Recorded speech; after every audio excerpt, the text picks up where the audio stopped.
ओम श्री परमात्मने नमः। श्री शिव महापुराण कैलाश संहिता अध्याय 15। शैव दर्शन के अनुसार शिव तत्व, जगत प्रपंच और जीव तत्व के विषय में विशद विवेचन तथा शिव से जीव और जगत की अभिन्नता का प्रतिपादन। तदंतर उत्तम श्रेष्ठ पद्धति का वर्णन करके सृष्टि स्थिति और संहार सबको शक्तिमान शिव की लीला बतलाते हुए वामदेव जी के पूछने पर स्कंद ने कहा कि मुने, कर्मास तत्व को से लेकर जो विस्तृत शास्त्रवाद है, अर्थात कर्म सत्ता के प्रतिपादक कर्म फलवाद से आरंभ करके शास्त्रों में जो विविध विषयों का विशद विवेचन है, वह ज्ञान प्रदान करने वाला है। अतः ज्ञानवान पुरुष को विवेक पूर्वक इसका श्रवण करना चाहिए। तुमने जिन शिष्यों को उपदेश दिया है, उनमें से कौन तुम्हारे समान है? वे अधम शिष्य आज भी अन्यान्य शास्त्रों में भटक रहे हैं, अनीश्वरवादी दर्शनों के चक्कर में पड़कर मोहित हो रहे हैं। 6 मुनियों ने उन्हें श्राप दे रखा है, क्योंकि पहले वे शिव की निंदा किया करते थे। अतः उनकी बातें नहीं सुननी चाहिए, क्योंकि वे अन्यथावादी शिव शास्त्र के विपरीत बात करने वाले हैं। यहाँ 5 अवयवों से युक्त अनुमान के प्रयोग के लिए भी अवकाश है ही।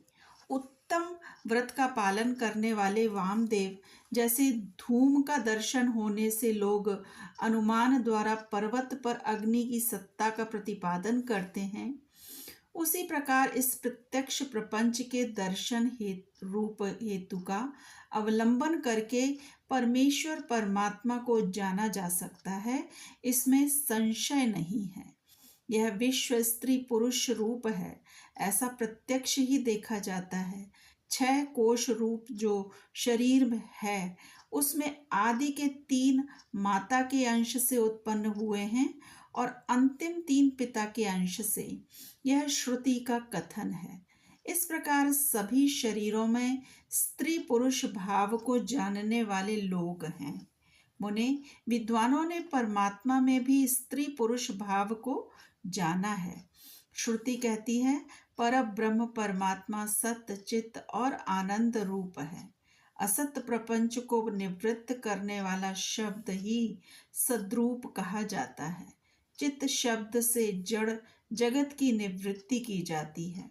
यद्यपि सत शब्द तीनों लिंगों में विद्यमान है, तथापि यहाँ पर ब्रह्म परमात्मा के अर्थ में पुल्लिंग सत शब्द को ही ग्रहण करना चाहिए। वह सत शब्द प्रकाश का वाचक है। सन प्रकाशः, सन शब्द स्पष्ट रूप से प्रकाश का वाचक है। परमात्मा में जो सत्ता या प्रकाश रूपता है, वह उसके पुरुष भाव को सूचित करती है।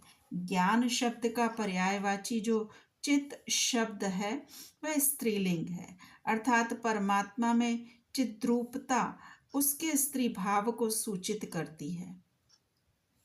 प्रकाश और चित्त ये दोनों जगत के कारण भाव को प्राप्त हुए हैं।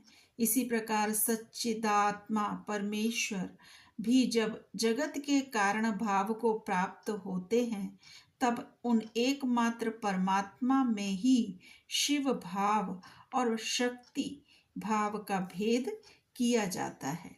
जब तेल और बत्ती में मलिनता होती है, तब उसके प्रकाश में भी मलिनता आ जाती है। चिता की आग आदि में अविशता और मलिनता स्पष्ट देखी जाती है। अतः मलिनता आदि आरोपित वस्तु है। उसका निवर्तक होने के कारण परमात्मा के शिव तत्व का ही श्रुति के द्वारा प्रतिपादन किया गया है। जीव के आश्रित जो चिक्षति है, वह सदा दुर्बल होती है। उसकी निवृत्ति के लिए ही परमात्मा में सार्वकालिक सर्वशक्तिमत्ता विद्यमान है। ईश्वर बलवान है, शक्तिमान है, यह व्यवहार देखा जाता है। महामुने वामदेव, लोक और वेद में भी सदा ही परमात्मा की शिव रूपता और शक्ति रूपता का साक्षात्कार कराया गया है। शिव और शक्ति के संयोग से निरंतर आनंद प्रकट रहता है। अतः मुने, उस आनंद को प्राप्त करने के उद्देश्य से ही पाप रहित मुनि शिव में मन लगाकर निरामय शिव, परम कल्याण एवं परमानंद को प्राप्त हुए हैं। उपनिषदों में शिव और शक्ति को ही सर्वात्मा एवं ब्रह्म कहा गया है। वामदेव हंसः पद को उलट देने से सोहम पद बनता है। सोहम पद में से सकार और हकार नामक व्यंजनों को त्याग देने से स्थूल ओम शब्द बचा रहता है, जो परमात्मा का वाचक है। तत्वदर्शी मुनि कहते हैं कि उसे महामंत्र रूप जानना चाहिए।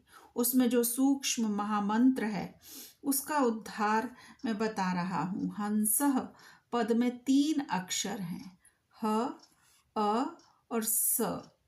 इन तीनों में जो अ है वह 15वें अनुस्वार और 16वें विसर्ग के साथ है। सकार के साथ जो अ है वह विसर्ग सहित है। वह यदि सकार के साथ ही उठकर हम के आदि में चला जाए तो हंसः के विपरीत सोहम यह महामंत्र हो जाएगा। इसमें जो सकार है वह शिव का वाचक है, अर्थात शिव ही सकार के अर्थ माने गए हैं। गुरु जब शिष्य को इस महामंत्र का उपदेश देते हैं तब सोहम पद से उसको शक्त्यात्मक शिव का ही बोध कराना अभीष्ट होता है, अर्थात वह यह अनुभव करे कि मैं शक्त्यात्मक शिव रूप हूँ। इस प्रकार जब यह महामंत्र जीव परक होता है, अर्थात जीव की शिव रूपता का बोध कराता है, तब अपने को शक्त्यात्मक एवं शिव का अंश जानकर शिव के साथ अपनी एकता सिद्ध हो जाने से शिव की समता का भागी हो जाता है। अब श्रुति के प्रज्ञानम ब्रह्म इस वाक्य में जो प्रज्ञानम पद आया है उसके अर्थ को दिखाया जा रहा है। प्रज्ञान शब्द चैतन्य का पर्याय है, इसमें संशय नहीं है। मुने, शिव सूत्र में यह कहा गया है कि चैतन्यम आत्मा, अर्थात आत्मा ब्रह्म या परमात्मा चैतन्य रूप है। चैतन्य शब्द से यह सूचित होता है कि जिसमें विश्व का संपूर्ण ज्ञान तथा स्वतंत्रता पूर्वक जगत के निर्माण की क्रिया स्वभावतः विद्यमान है, उसी को आत्मा या परमात्मा कहा गया है। ओम नमः शिवाय। शिवजी सदा सहाय, गुरुजी सदा सहाय।